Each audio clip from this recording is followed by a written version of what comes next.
Today, I'm about to discuss sa inyo ang how to install MySQL Server. So the reason why I'm teaching you this one, para magkaroon kayo ng alternatibo. Let's say, yung company nyo is kailangan SQL Server, kailangan Oracle, kailangan ng MySQL, may mapagpipilian po kayo.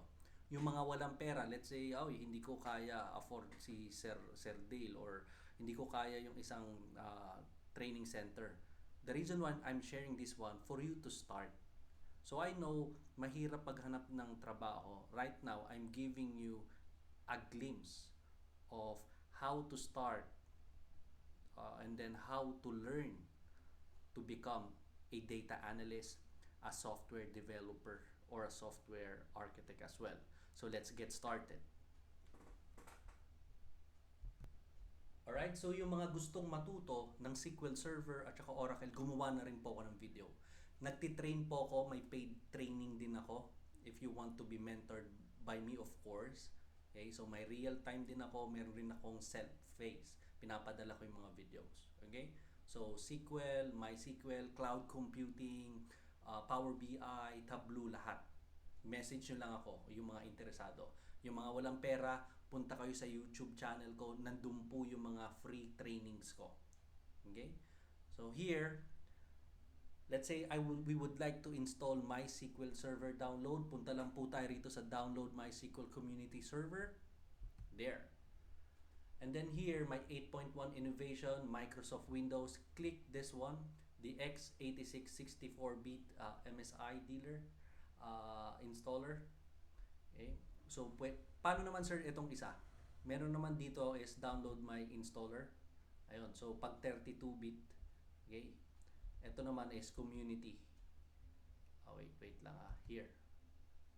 Ayun, pag 32. Ito naman is my option siya for 64. Okay, so let's get started here. You press this one, the download. There. Okay, so for you to log in on this one, you need to have an Oracle or an Oracle account or an Oracle web account. Okay, so let's say here, click mo lang tong no thanks, just start my download. Pwede rin yun. Okay, so you're gonna go through with the download folder. Okay, so yon, hantay lang natin matapos. 10,000 KB siya. Okay. Yon. So ito, MySQL 8.1 Windows, double click mo lang. Yon. Hantayin natin. By the way, I'm Prof. Dale. Yan. Dolphin. I've been teaching, I've been training people since 2007. Okay? So, wala pa yung mga training center na of data analyst or data analysis, meron ng Prof. Dale. Okay? Mga ibang mga estudyante ko, professor na, at saka meron na ring software architect, mga programmer of course. Siguro mga 1,000 na sila. Okay? Solid na programmers. So, click next with this one. Okay, so accept. Next. Then, typical or custom. Tingnan nyo kung ano yung mga custom yan. May mga custom documentation, client programs, ayan. Okay, so by demo purposes, we just click the typical. Okay, so install. Wait for it. So we just wait for the process to finish. Ayan, do you want to allow this app to make changes to your device? Of course, yes. Ayan. There, copying new files and everything. Yung mga nagsasabi at nagtatanong kung legit po ako, tignan nyo na lang po yung LinkedIn ko. Same din naman yung name ko. Now, completed my SQL Server setup wizard. So, finish. Run my SQL Server configuration. Okay, so yes, do you want to allow this app from an unknown publisher to make changes to your device? Of course. Wait for it. So it's opening the app of MySQL, of course. Okay, here. So ito, wizard siya. Susundan mo lang yun. Parang SQL Server, di ba? So next, and then development type, development computer, port 3306. Okay, so TCP IP lang tayo. Click next. And then, my root password. Ano bang root? Let's say, password na lang. Demo purposes lang naman tayo. Okay, MySQL user, add user. Let's say, admin, so let's say Dale ang user. Tapos ang password, syempre, word na lang na password para ano. Ano ba to? Ayan. So, weak daw, no? Password 7, exclamation point. 7, exclamation point. Ayan. Weak pa rin? O sige, capital P yung password. Ayan. Ayan, medium. So, capital P yung password, tapos 7, exclamation point. Favorite ko kasi yung ano, 7. Okay, so let's press OK. There. Lagay natin dito, palitan na rin natin to para ano, hindi ako malilito. Mahina kasi ako sa password eh. Okay, ulitin natin Password with the capitals P, exclamation point. Password 7, exclamation point. There. So medium. So click next. So Windows Server, service name, MySQL 81 version, standard system account ang ipipiliin ko. There you are. Server file permissions, yes, grant full access. Create Sakila. Okay, so MySQL database can be installed or removed. Tandaan nyo part of this configuration. Okay, ito na na. Dalawa, para maganda. Para may mapagpa-practicean tayo. Ito, apply configuration, execute. Okay, so ito yung mga configuration step. Execute natin. Yun. Unti-unti yan. So, i-advise tayo kung tapos na tayo. So, configuration complete yan pag natapos. Okay? So, don't stop learning. Pag gusto nyo tumaas ang sweldo nyo, don't stop learning. Ako na nagsasabi sa inyo. Start kayo sa database. Kasi pag sa database, pwede agad kayo magkatrabaho. Kasi pag nag-start kayo sa front-end or sa C# or sa Java or sa PHP, code behind yan, o kaya front-end siya, so kailangan partneran siya. Let's say, start kayo sa database, makakapagtrabaho agad kayo. Yan updating example database. So, there. Configuration complete. Finish na tayo. So, now, titignan natin kung may MySQL na tayo. Alright? There. MySQL. There you are. O, diba? So, there. So, gumagamit siya ng RDBMS, ang MySQL. Wait lang ihahanapin lang natin. Now, we're done with the MySQL server. Ngayon, ida-download po natin yung Workbench, MySQL Workbench. So, ito, type mo lang download MySQL Workbench. There. So, dito, para siyang SQL Server Management Studio. Okay? So, click lang natin to, download. Partner yan Okay? So, no. Thanks. Just start my download. Then, yan. So, ngayon, hantayin natin matapos. Punta tayo sa downloads. Alright, so ito yung MySQL Workbench. Double click nyo lang. There you are. So, click nyo lang next.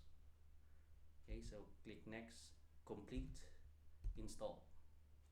So, wait natin matapos. So, ang MySQL, pag-aari na siya ngayon ng Oracle.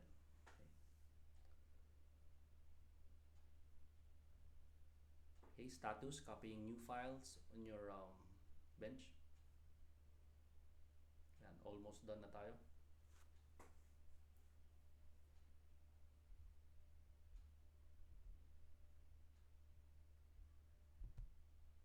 Yun, tapos na siya.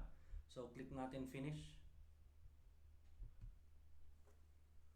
Alright. So, wait natin yung workbench lumitaw.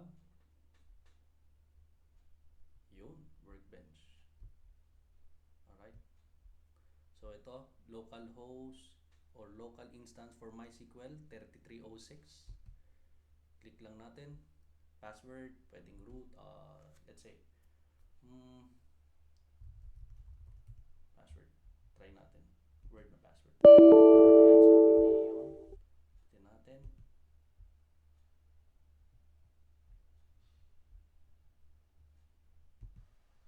Alright, so ito, kiklik natin to. Tapos enter natin yung password na nilagay ko. Capital P, ASS, word, 7 exclamation point. Okay, save ko na lang to para dire-diretso.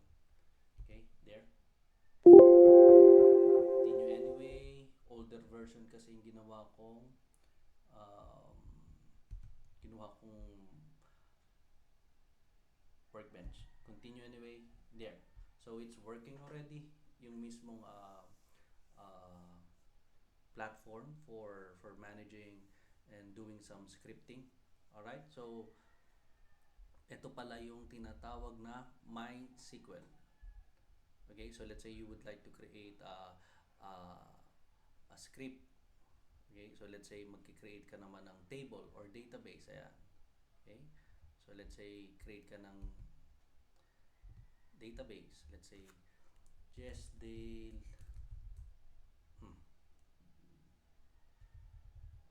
Okay, check nyo na lang yung name ko sa social media. Yan, so let's say Jesdale De La Cruz Database para matandaan nyo kung anong pangalan ko. Like and follow na lang aking page sa YouTube at saka sa Facebook. Alright, so bawal siya ng ayan, so mga ng Pascal coding. Okay, so yan, so apply na natin. So create schema, there you are, created na yung schema niya. Alright, okay, so alright, there, nakapag-create na tayo ng schema. Now is create tayo ng table. Pag mag-create tayo ng table, wait, ayan, create ng new table. So kailangan natin mag-create ng, wait lang, oops, bumalik tayo, wait lang sandali.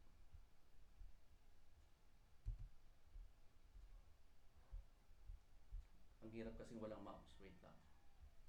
So ngayon, mag-create tayo ng table. Put tayong schema. Yung na-create natin, ito. Ayun yun, oh. So dito, tapos ito, may table. Create tayo ng table dito. Yung. So let's say, information. Walang katapusang pangalang. Information table. Alright. So dito, pwede mong ilagay dito yung ID. ID information, pwede. So integer siya. Tapos dito, full name, o di ba? Ayan. So let's say yan 45, di ba? So yan, let's say save na natin. The server is configured lowercase. O yun. So bawal daw ang, wait lang, cancel. Bawal daw yung naka-capital, naka-Pascal coding sa, ayun, o di ba? Haha. Sa MySQL. O di, wag.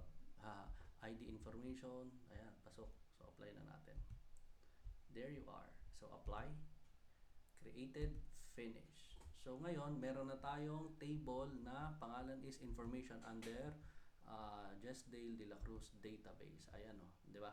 So yan. So for further tutorials, nakita nyo na yung mga errors, paano i-fix, paano ayusin, okay? So for more installation for Oracle SQL Server, punta na lang po kayo sa mga videos ko. Okay, so have a nice day and good day.